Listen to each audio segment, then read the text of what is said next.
So the broadcast is live, sir. Good evening. My name is Jaishree Chouhan, and I am Junior Research Fellow at the Department of English, University of Rajasthan.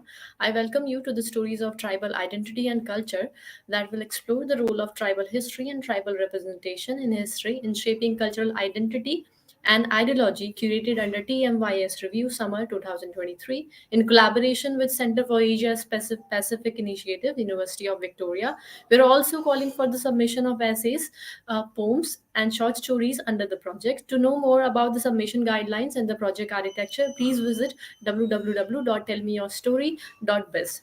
This evening, I consider myself very privileged to be in the company of our esteemed panelist, Professor Virginius Dr. JP Wouters, and Dakxin Bajrange Shara, who will shortly share their views and insights with us. The topic for today's discussion is Stories of Conflict and Confrontation under the sub-theme of Historicity of Social and Political Struggle of Tribal Communities.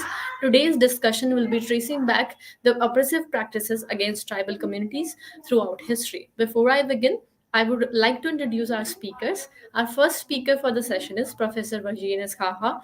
Virginius Kaha, formerly a professor of sociology at Delhi School of Economics, Tata Institute of Social Sciences, Guwahati campus, and Tejpur University, is presently a visiting professor at the Institute for Human Development, New Delhi. He is the author of State, Society, and Tribes: Issues in Post-Colonial India, Economic Dualism and Structure of Class, a studies in plantation and peasant settings in North Bengal, and co-author of Plantation Labor in India.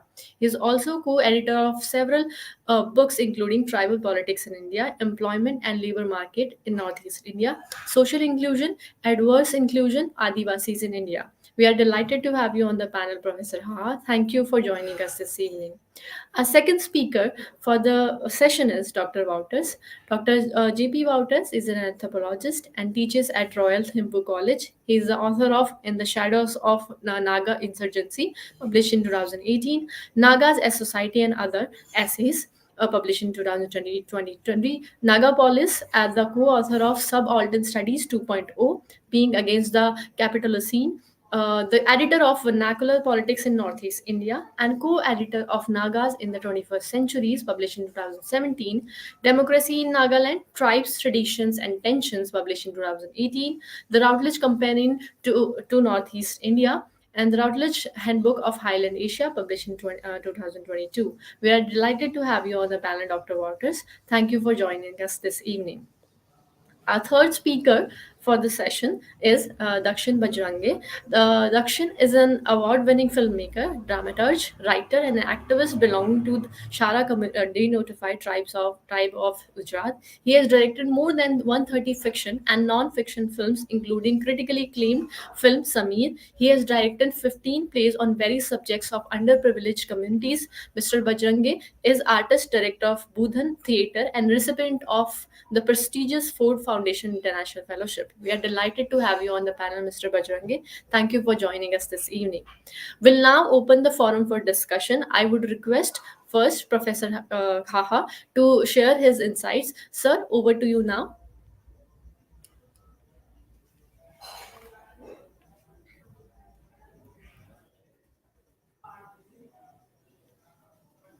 Which has shaped the writings not only in the colonial period but also in the post-independent India.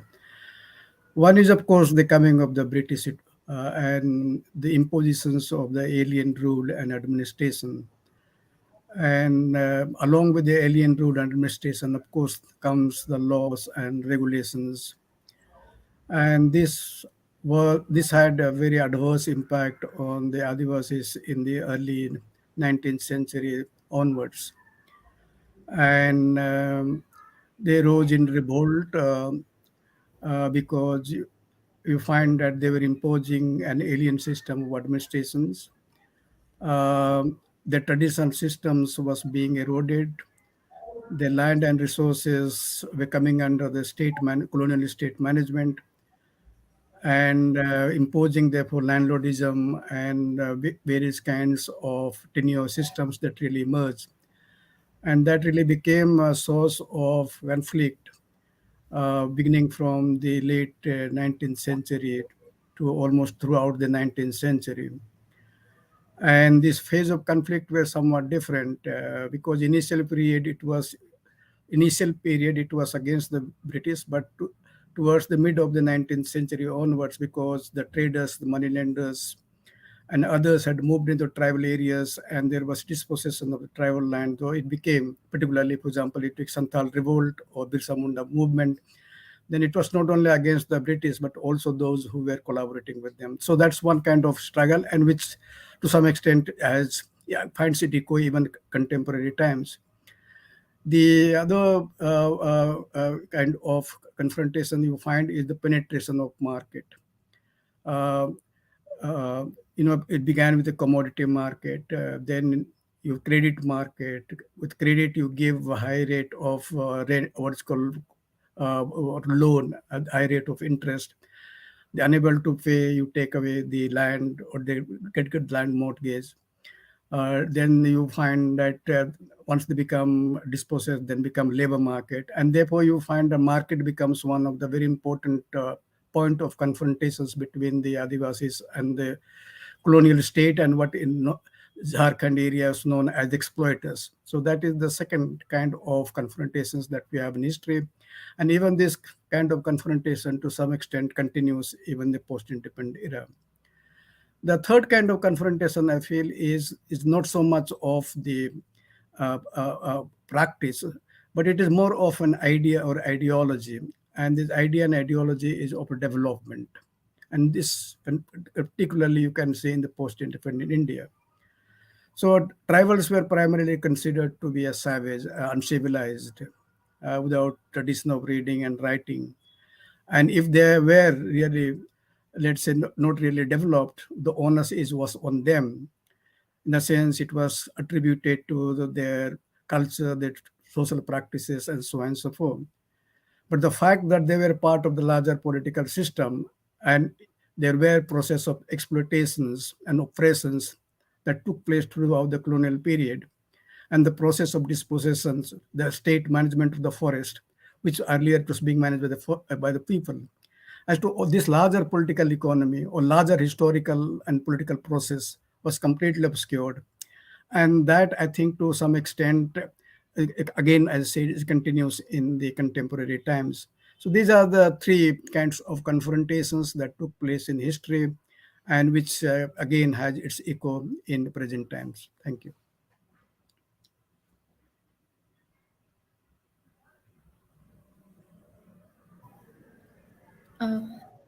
Uh, thank you, sir. Thank you for shedding light on different kinds of confrontation. Now, I quickly move to our next panelist. I would now request Dr. Wouters to share his insights. Sir, over to you now. First of all, thank you for inviting me. And I would like to concur, obviously, with Professor Kaka that state, market, and development have been highly disruptive of tribal Adivasi/indigenous communities. And I would like to add one more disruptive force here. And this is the world of theory and the world of ideas. And I'm talking here especially in the context of the Naga. And the world of ideas, the world of theory, of normative kind of theory, can come in many different guises. And one of them is actually the idea or the normative idea of liberal democracy, which is hardly questioned. Liberal democracy is seen as something that is elevated above any culture, something that is inherently good. But there is also an imperial kind of force in the logic, especially of the liberal variant of capitalism. Of democracy. What liberal democracy does is that it elevates individual and kind of autonomous voting, and it seeks to extract persons from the community they are a part of. And this is something that is quite difficult to reconcile with Naga traditions. And I don't have much time here, but let me briefly sketch an example of what I'm trying to argue here.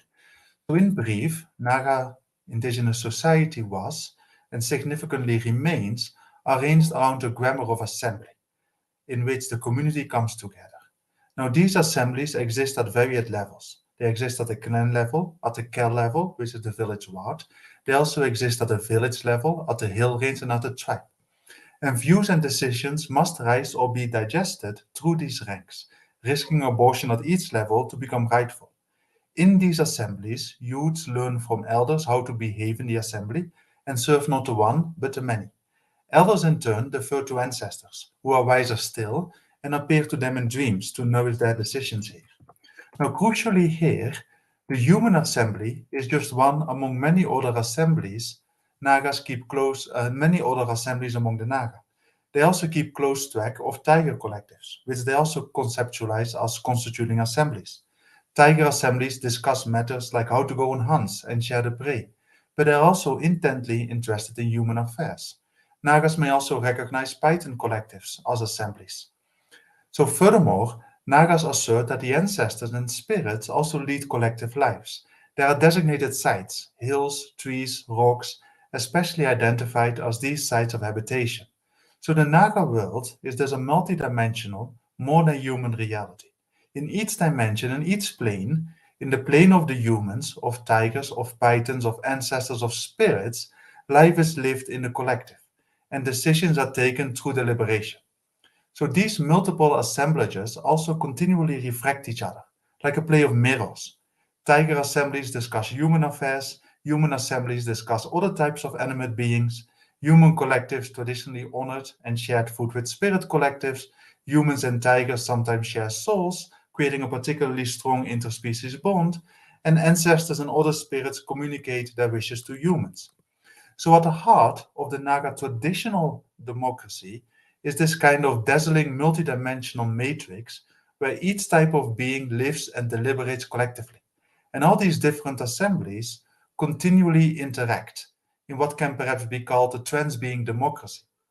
Now, this kind of traditional indigenous Naga political theory that came about in the absence of the state has been confronted by the normative universalistic ideal of liberal democracy, right? In which the individual is elevated above the community. It's also been confronted by an orthodox version of American kind of baptism that has rejected any being other than human as having an agency or a presence on its own. So what we have here is an indigenous political theory that has in a way been confronted and undermined by capitalist modernity. And I think this kind of epistemological violence, if you may call it as such, is as disruptive, is as confrontational as the more visible forces of state, market, and development.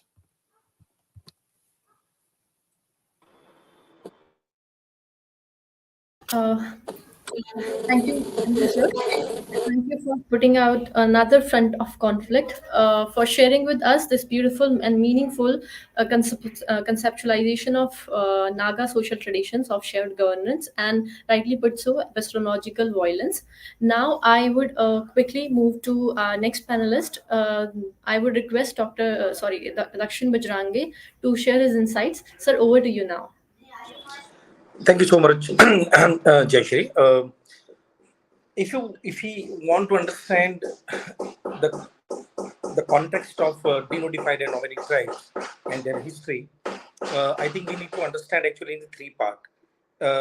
First part is actually before 1950s, 1850s. Then the second part will be 1850 to the independence, and then the post-independence.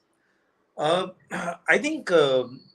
Uh, I mean, India had a lot of nomadic tribes who were constantly moving from one place to another place, and their profession was doing acrobats, dance, singing. They were jugglers, and they were mainly entertainers. And I think the British could not understand, their civilization, why people are moving one place to another place, because they were they came from this sedentary society. In the Britain they had traveler communities, but they wanted to criminalize people who were, moving one place to another place because they were not taxpayer also.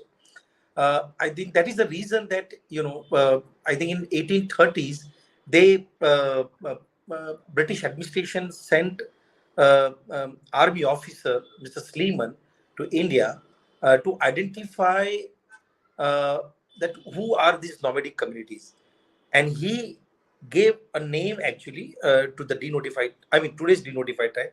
He gave a name that these are the criminal tribe. I mean, by birth they are criminals, and there has to be some law to control actually their movement. So before 1850, he created the law.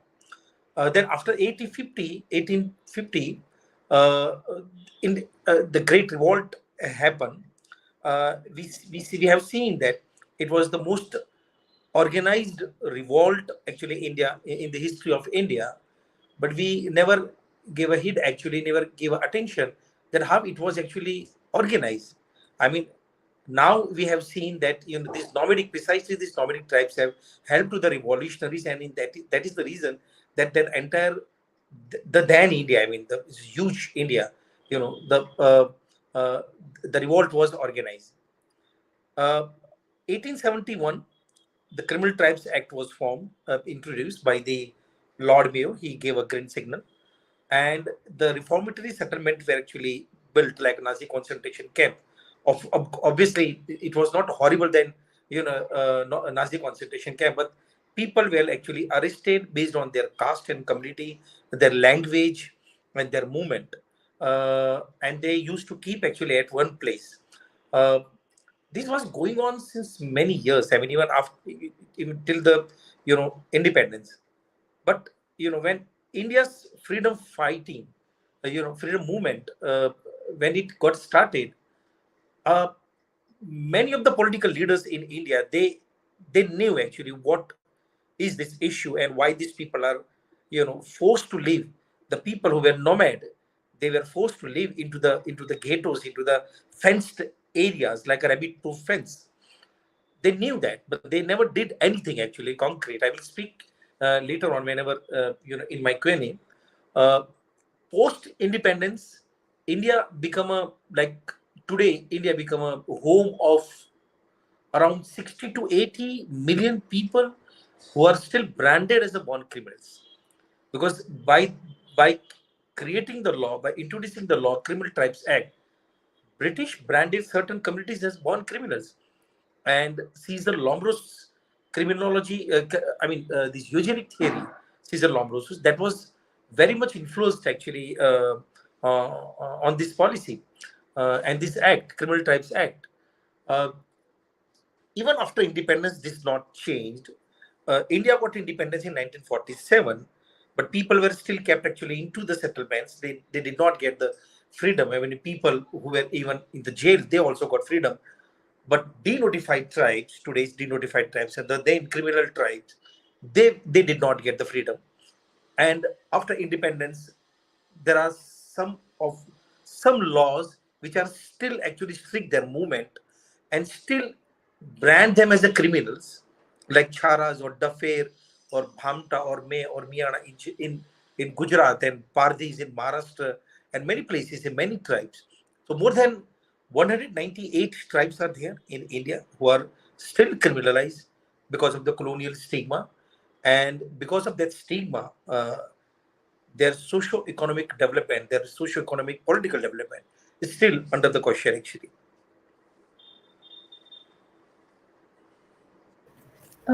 Thank you, sir, for explaining at length the historical side of this conflict to us. Now we will now move to the question answer sessions. The questions I have sent to you beforehand as well. My first question to Professor Haha is, sir, development and deprivation seems to go hand in hand in tribal areas, and political insurgency has given rise to buffer conflict zones between governments and tribal organizations. Don't you think these armed struggles have slowed down developmental policy implementation, resulting in below national average development figures? Your comments, sir.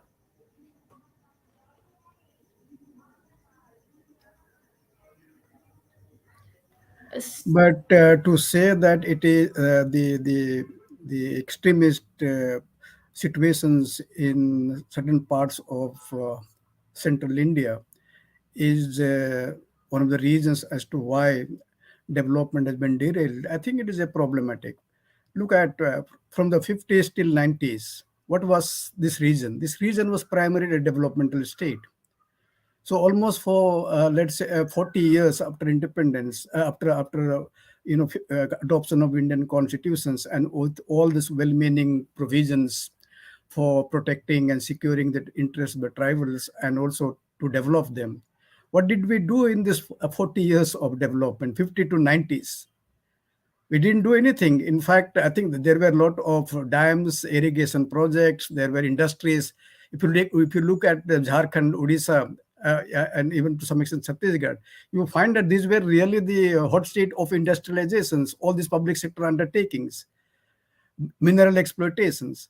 So what did it really happen? So even when what is called this region were really at a phase of a development, what do you call the developmental state, presence of developmental state, that didn't really push the tribals into development. In other words, most of these development projects were a sort of what is called they didn't really got integrated with the local economy. These were a kind of enclave economy, and therefore benefits of those did not go. So a lot of power was generated, but tribal villages were not electrified. Tribal houses were not given light. There was irrigation, but their land was not irrigated. There was industries, but then only in the initial phase when they has to do manual work, they were included. But after it has been formalized and formal work was available, they were just thrown away from it. So so to say that it is the what is called extremism which has derailed, but you have to look at the whole paradigm of development. That itself has not really given a benefit to the people. India may have developed, the region may have developed, but the tribals have not really developed. That's the questions. And therefore, I don't really look at Northeast. Northeast went through the extreme violence for the almost so many decades. Why is the development indicators are better there? I think one has to really understand this paradox. Northeast was what's called security state, turned out to be relatively developmental state only around the, let's say, 20s, 21st century. And yet the development status is very good. The central India was a developmental state, but you find that the development status is the poorest in the country. And now you have find that it has moved to the security state. Now that's the kind of paradox, and therefore I don't really see that. No, this all that it has derailed. But even when the developmental state, it has got derailed. There were other reasons for it, and I think we have to factor that. Thank you.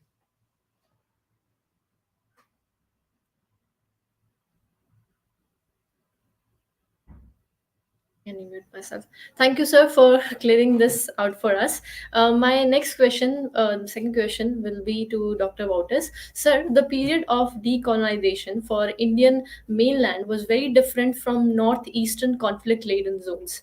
Please shed light on historical trajectories of the same with respect to Indo-Naga conflict.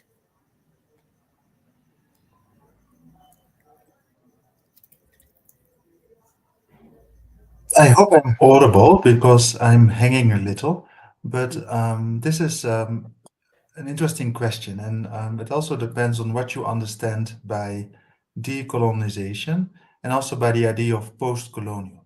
I think in mainland India, quote unquote, because there's of course no such thing as a single mainland India, post-colonialism was a way of asserting self-determination. It was also a way of rethinking dominant narratives. But the hills of Northeast India, and certainly in the context of the Naga, they are not necessarily post-colonial. Maybe they are non-post-colonial in the sense that post-colonialism did not come with self-determination in one way or another. So I suspect that if you ask most Nagas, they would not really necessarily identify with living in a post-colonial world at the moment, right? And they're also part of Northeast India, where the state that first arrived was the post-colonial state, because the colonial state could never reach there. So I think it's questionable whether the term post-colonial or post-colonial theory is productive and suitable to use in Northeast India in the first place. I think it comes with certain connotations that would in a way conceal historical trajectories rather than necessarily illuminate them. So I'm not necessarily in favor of using this approach in the region.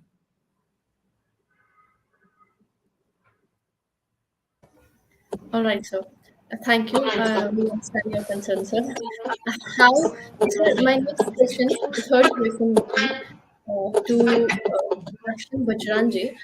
Sir, how the notified and nomadic tribes of India, especially from north and western regions, got socially and economically boycotted under various regimes of pre-independent India? Yeah, I think as you have asked actually about the pre-independence India, British, I think British developed some of the economic schemes for so-called criminal tribes who were living into the settlements, and they used to use as a cheap labor actually to construct bridges, railways, dams.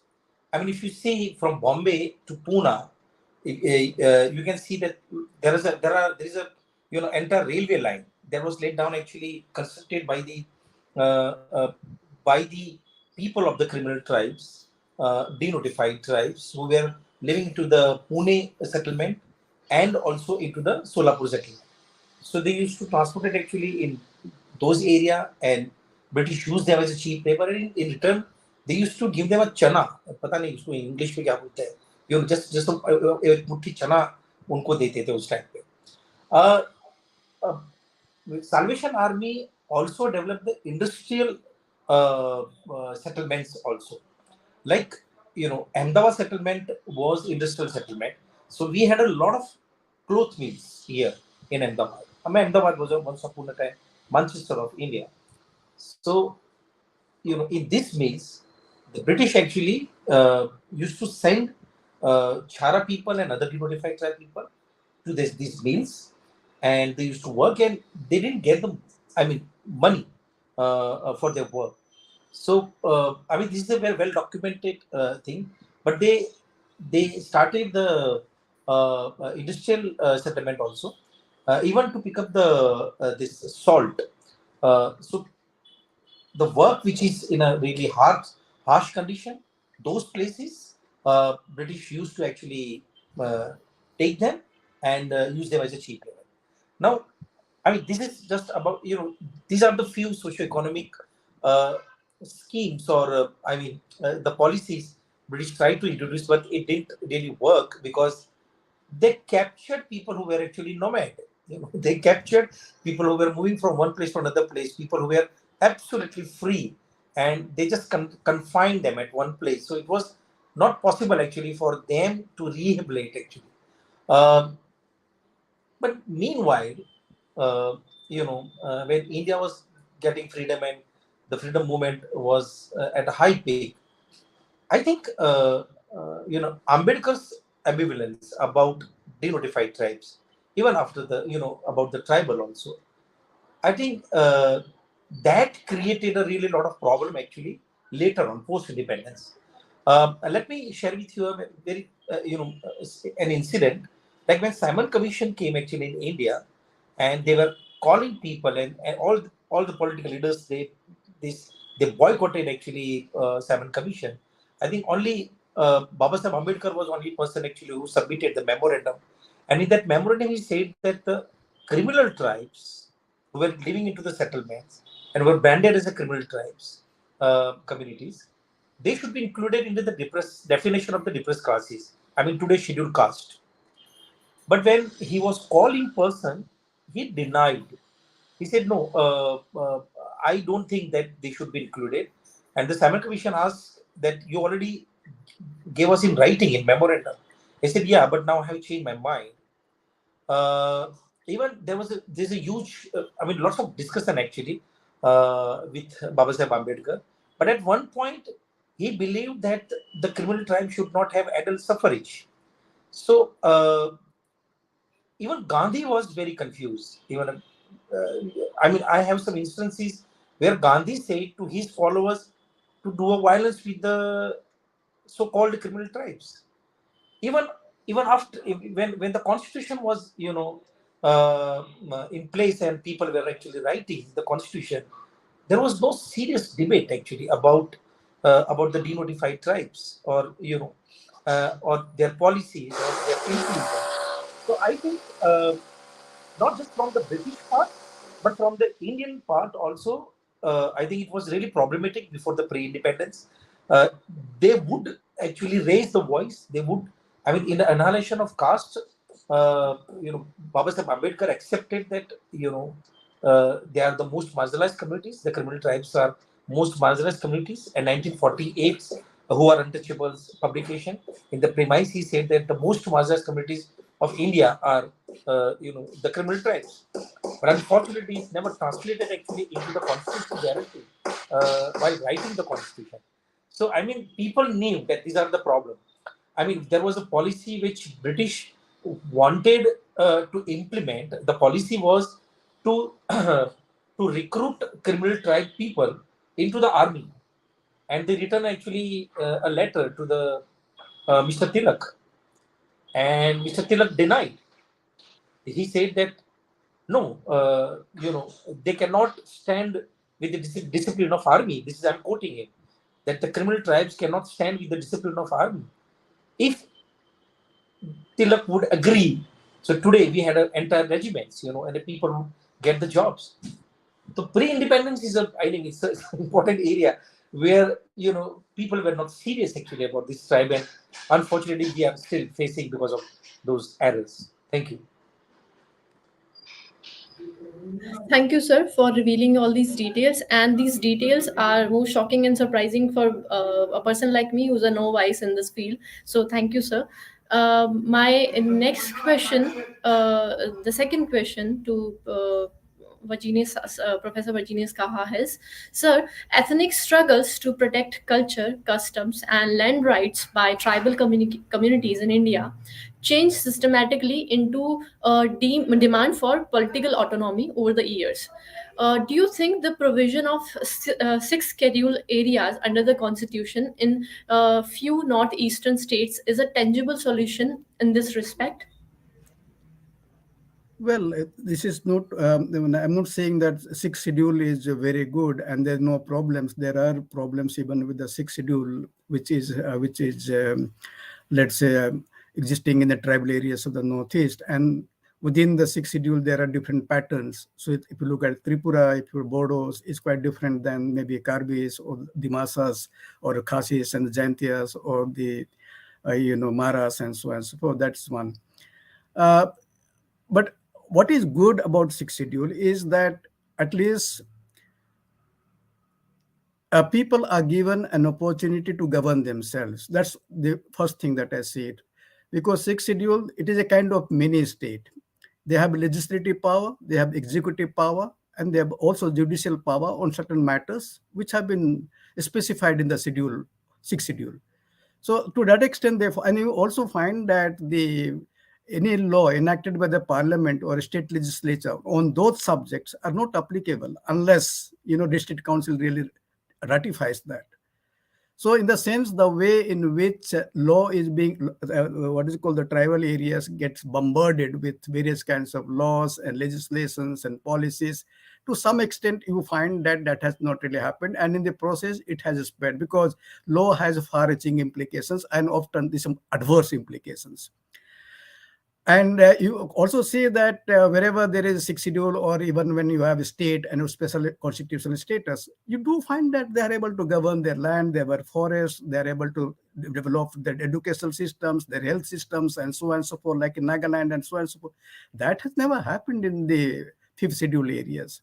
Fifth schedule areas is what they are basically being governed by people who do not really belong to the tribal communities, unlike in the northeast. So it is you may find bureaucrats, you may find what is called administrators, you may find others, but they are all not really tribals. So in the sense that, and so the policies and other things are also being framed, not by them, but being framed by the external agencies. So it is imposed from an outside. So if you look at the peninsular India and particularly fifth schedule areas, the whole developmental schemes, you say they are different, but you are exactly imposing or you exactly extending the kind of development schemes meant for the whole of India, whole of rural India. So what is this? What is the, in a sense you are not really giving any space to their traditions, to the customs, the way they think, the way we would like to develop, the respect for the land, the resources, because you find through this external development everything is really being appropriated. And even the educations, if you really take it, what is it? They are just losing the languages. So they are learning, they're being educated in regional languages, they're being educated the regional history, they're being educated the regional language, regional religion, religious tradition, religious customs. What is they're learning about themselves? So you are actually uprooting them completely from the traditions, their culture, their identity, and you are really in a way what is called throwing them, or rather you find derobing them just because you think they are savages, to derobe, and then they have to wear a new cloth. But a new cloth, in the process, what is happening, the what they are, what their history is, what their culture is, what their language is completely got eroded. So many languages are vanishing, let's say, in these areas. So even those who have been able to retain, the large chunk of people are losing their language. So in other words, what I see is that, therefore, I feel that, of course, sixth schedule now, whether it will work, but people have to really take. I'm not one of those who can really impose. I think people have to take decisions. It has to be collectively decided whether this is a right thing or a wrong thing. But I still believe that you get a kind of an arrangement whereby you are able to at least make certain kinds of laws, you are able to administer, you are able to train yourselves in administering, and you are able to, let's say, work out a kind of policies and programs with respect to education and health as per the way in which you really think about it, rather than being imposed from an outside. So I am of the belief that sixth schedule to a great extent will be advantageous in the fifth schedule areas or even other parts of peninsular India. Thank you so much, sir. Thank you for sharing your points on this. My next question, second question to Dr. Wouters is, sir, age-old resistance of tribal communities against capitalism, neo-capitalism, still continues. What are the economic and social challenges which these communities are facing even in 21st century? Right. Your voice is breaking, but I can read the question here. Um, Now, traditionally, most of the communities in Northeast India, the tribal communities, so to speak, they were not egalitarian, right? They have always social hierarchies were always there and they always mattered. But what those hierarchies, however, had a function. They served the larger community. We see this in the Naga Feast of Merit and in the larger kind of Naga mode of production, in which status and reputation in the village or in the community came through distribution and generosity, not by accumulation. Right? Accumulation is really a capitalist kind of value. So what we see today is not anymore necessarily that customs and capitalism are clashing, but that capitalism is incorporating customs. So you get kind of customs incorporated, right? And we now see a trend in which customs are appropriated by kind of a capitalist desire that is being cultivated, and capitalism is able to enter through the back door, so to speak. Right? So one of the most disturbing questions to ask at the moment is why, in the context of the sixth schedule, as Professor Kaka just explained, in which technically, legally, communities have a very large say, if not the only say, about their land, why are the lands still being depleted? Why are coal and oil still being extracted? Right? And this is not done through violent means. This is done by co-opting these communities, by, in a way, kind of, we are talking here about a confrontation. So they are facing a capitalist confrontation. This is a huge kind of socioeconomic process that is kind of clashing on these customs, and they are in a way able to kind of change the desires and change the aspirations on the ground, which leads to community-led extraction with all kind of consequences, with all kind of long-term implications. So I think we need to analyze this and even perhaps prevent this, so to speak, at a much deeper level that goes even beyond the legalities of the law. It has to do with aspirations. It has to do with desire.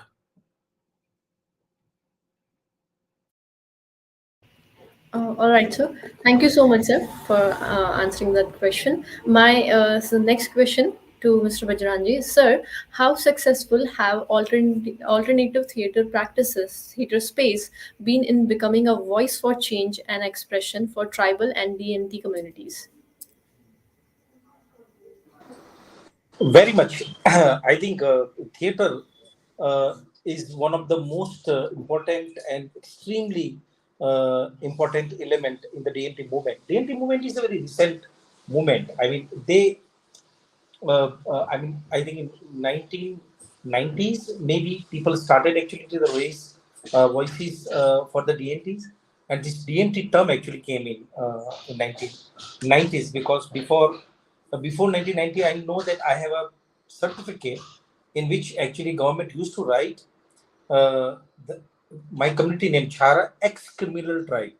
I mean, so since many decades, so many decades, the government was actually addressing us ex-criminal tribe.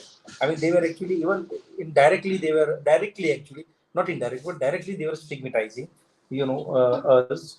But in 1990s, we started, 1998, we started Budan Theatre Group.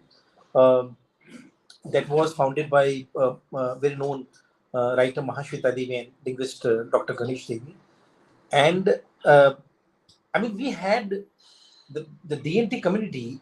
They have art, in their genes. Maybe they forgot, but it is there. You know, if you uh, if you just trigger it, they definitely use it. For their socio-political demands. This is what actually we Charas have done in 1998, and from 1998 to till date, we have done a lot of. More than 1,500 shows, and more than 48 plays on the different issues of the denotified and nomadic tribes.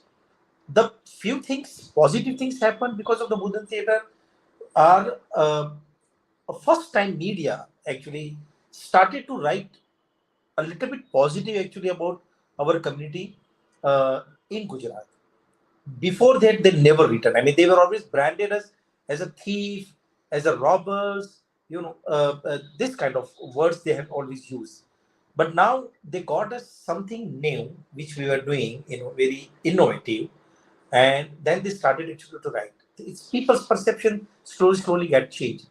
I mean, I'm not claiming that all the people are now not considered as a criminals, or hardcore criminals, but at least civil society they got sensitized. The Gujarati civil society, that they should not consider this community as criminal.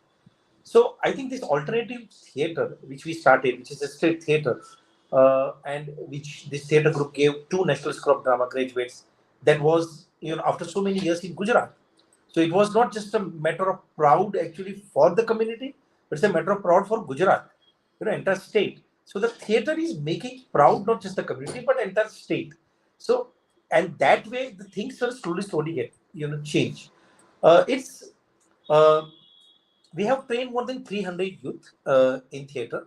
I Apart of the theater, I want to share that film making also, film medium also done a really remarkable work. I because I'm by profession I'm a filmmaker. I always share my art with the community youth, and I train so many community people in the Charanagar community youth. They are now award-winning filmmaker, and in last 3 years we have produced de-notified tribal. They have produced their own films, almost 30 films, and they are on the YouTube. When in during the corona, when nobody was writing actually about the DNTs, nobody's writing was writing about the tribal or the scheduled caste or what they are facing. Every information was into English or means in Gujarati language. I think people needed their own dialect and program expression in their own dialect. So we made the films, 30 films, and we trained so many community youth into the filmmaking. In the coming years, the Buddhan theatre will be going into the Himalaya, into the sea, Andaman Nicobar, and in the desert area in Rajasthan. and we will be training actually that in theater and filmmaking to the community youth actually these extreme ecologies where nobody can actually dream that the film making they will learn our community youth.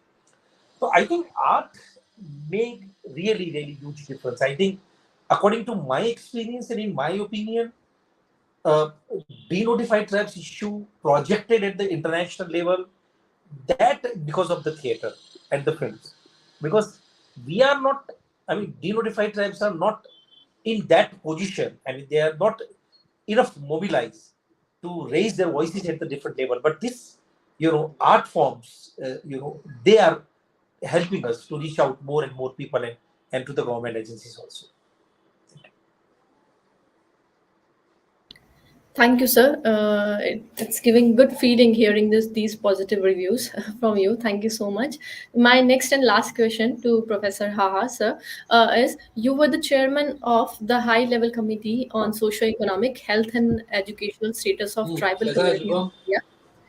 Do you see tribal communities are always at receiving end and at the loggerheads with the government for their due on these fronts? Well, if you really look at what is the status of the tribal communities, let's say, particularly as I said in peninsular India, there are variations. And the variation is that you find if you go to southern India, the tribal communities by and large in southern India, relatively educationally and health-wise, they are much relatively better than the heart of India. And so is the case with the northern Himalayas, whether you took Himachal Pradesh or Uttarakhand or even Kashmir, you find them better. But why is it that the very heart of India, let's say Chhattisgarh, Jharkhand, Odisha, Bengal, you have Madhya Pradesh, Gujarat, Maharashtra. In fact, this is the region which has lowest in whatever development indicators that we think about it. So, yes, basically, I think what we did in the report, we submitted the report in 9 months. That was the time that was given. But fortunately, new government came, and I don't think anything has been done about that report. But it is one of the reports I still believe are mostly widely read.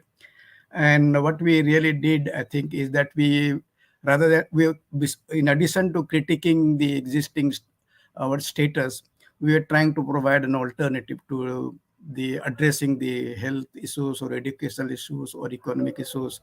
And we try to cast the whole development issues in the larger paradigm of the political economy that was really taking place: mining, industrializations, what is called protective areas, the laws and other things. So I think we try to look at all these problems in a more comprehensive manner, taking into account the constitutions, the laws, the policies, and as to how the laws and policies, in fact, to some extent, are actually going against the tribal people.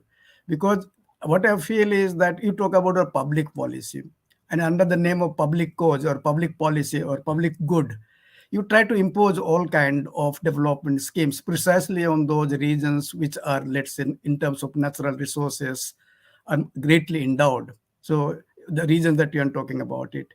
But all this in the name public good. But are they tribals? Are the people who live there are outside of the public good, that the benefits of public good never reaches them? Now, therefore, this whole idea of thinking about all these is for public good, for the national good, etc. But there are some people who remain outside of the public good. They are outside of the nations, and remain outside of the national development. That's the paradox that we have to realize when talking about the development, and that's what I think we did try to address in our report. Thank Sir, I sorry for taking this forward, sir. According to you, sir, question to you is only, sir, Professor Kaha, sir, what should be the way ahead? We see all these problems, all these issues. What you. should be The the way way, ahead? way ahead is that you empower them, allow them to determine their fate, their life in the way they do, as is the case in the Northeast. At least, I'm not saying it's fully, but at least they have been deciding as to what is the trajectory of development that they would like to follow. Here you are imposing everything, and you find the constitution itself doesn't work. For example, in the fifth schedule, government is supposed to be a custodian of the tribal development, securing their land, their forests. What have the governors done in the last 70 years? They have allowed every law to be extended into tribal areas. They have not even introduced various kinds of regulations in order to ensure. So, for example, is a conflict zone now. Have any governor in the fifth scheduled areas taken note of it and try to bring, because his objective is power, is to bring peace and good governance? Has he done anything about it? So the problem is that governors have completely abdicated the responsibility, and it is almost like, to my mind, it's like a criminal negligence. You got the power, you were supposed to take care of them. It is a problem that is a paternalistic tendency, unlike in the northeast, where it's empowering or self-determining. But I think tribals from even the mainland India, they need a kind of provisions, a kind of arrangement where they are able to determine their life in the way they really like, and therefore they should really be given a legal kind of framework, and that legal framework should not really be what is called tampered. Like you have pesa you gave it, but you are not even framed rules in the last 25 years. So how will you enact pesa? So state governments only recently, as Satya's government has enacted, and some governments have enacted, but many governments have not enacted even the rules, even 25 years. They are not synchronizing the various kinds of rules and regulations with the provision of pesa. How will this be effective instrument of self-governance, which pesa in fact has imagined? So that's the problem. Right. Thank you for answering to that extra question, sir. It was my own curiosity, actually. Uh, Now, the last third question to Dr. Wouters, sir. How successful do you think the electoral system and election of governments have been in tribal areas? Have they always been inclusive, in your view?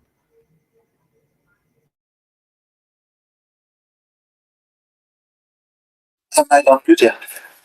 I think it's very difficult to convincingly argue that they have been successful. Um, and it is also in relation to this question that you had posed that I opened with the example of Nagaland's indigenous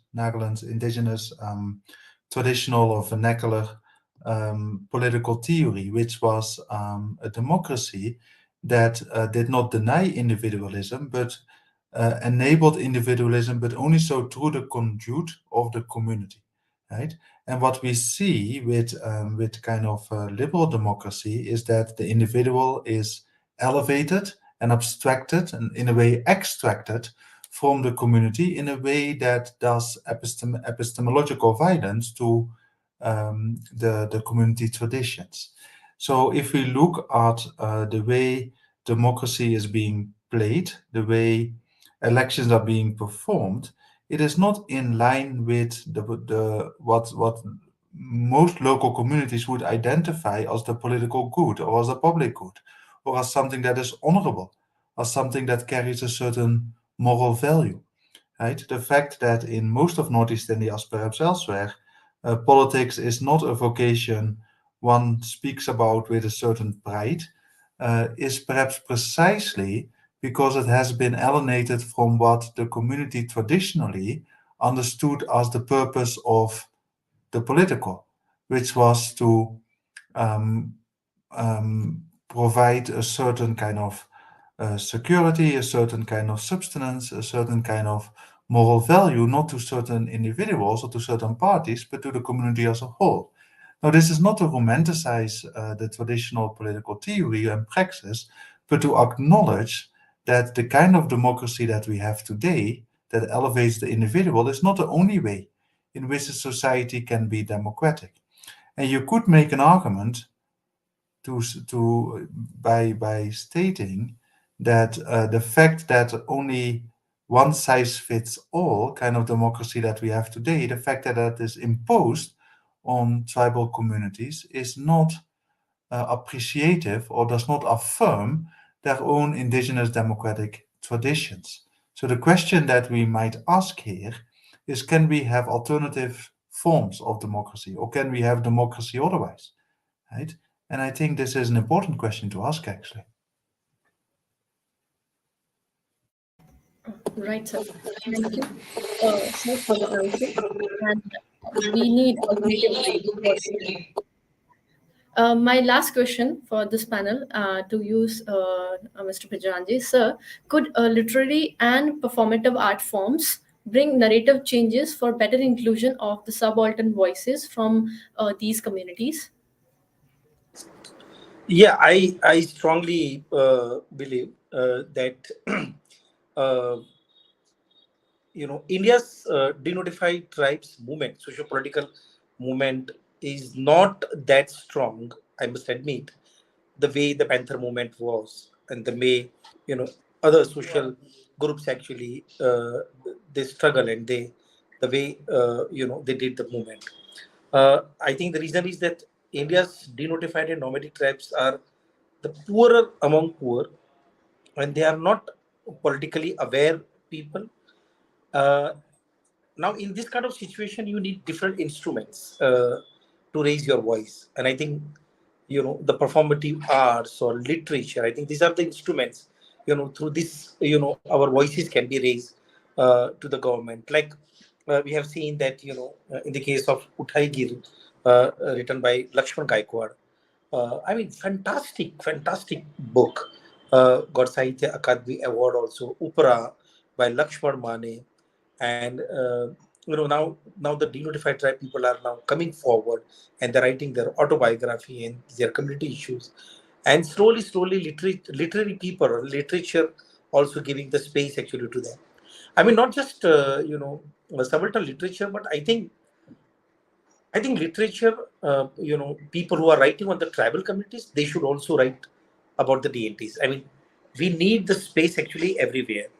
The denotify issue should be discussed among the Dalit also, scheduled caste also, scheduled tribe also, because we are nowhere. And DNTs are at the moment nowhere. They are all fall into the OBC, other backward community, which is a historical crime, done by the government, because we are not a caste and community. We are a tribe. We used to be known as a criminal tribes, not the caste and community. I mean, technically we are and not traditionally, we are a tribe, but because of these historical errors and whatever the political intention they had, we fall into the OBC. But I think the tribal writer who is writing actually about about the tribal civilization or their own issues, they should also include the DNT communities issues, and Dalit writers who are writing, they should also include the DNTs also, because we don't have enough people who can write, who can reach out more people. We are, as I said, we are a very recent movement. We have just started the movement for our constitutional rights. When India got independence, the situation was very different. People got the constitutional guarantee. Now we are starving for the constitutional guarantee for the third schedule, or maybe reservation within OBC. Now there's a huge, big political movement, which I don't think that today's India, the kind of Indian denotified tribe movement is shape up. They are able to negotiate uh, with the government. So we need different voices. I'm just giving you example that I'm very grateful to Professor Haha, that when they were writing the report, and Professor Usha Ramanathan also helped us. So we submitted the report actually about the DNT's problem to them, and they kindly included into their report, into the tribal development report. So they included the DNT's voices actually into the report also. We need that kind of support. Then only our voices will be heard from the different way, and maybe a day will come, then we get will will have some constitutional uh, guarantee. uh, I think the last thing which I say, that maybe I have read that report what Professor Ha has written, and his committee. That's a wonderful report. That is really unfortunate that government has gone, and now new government, and they are absolutely uh, you know anti-reservation and this kind of things they are doing. But I think if that report be implemented by the government, I think today I could see that the situation among the denotified and nominated tribes would change. So I'm really grateful, this Professor Kaka, to include our voices into that report. Thank you so much. Thank you, sir. Very rightly put so, that art forms, narrative forms are long way to go. This brings us to the end of today's discussion. I thank all the panelists once again for sharing invaluable perspective on the topic. Thank you so much to all three of you for taking out time for this session. Thank you so much, Professor Haha.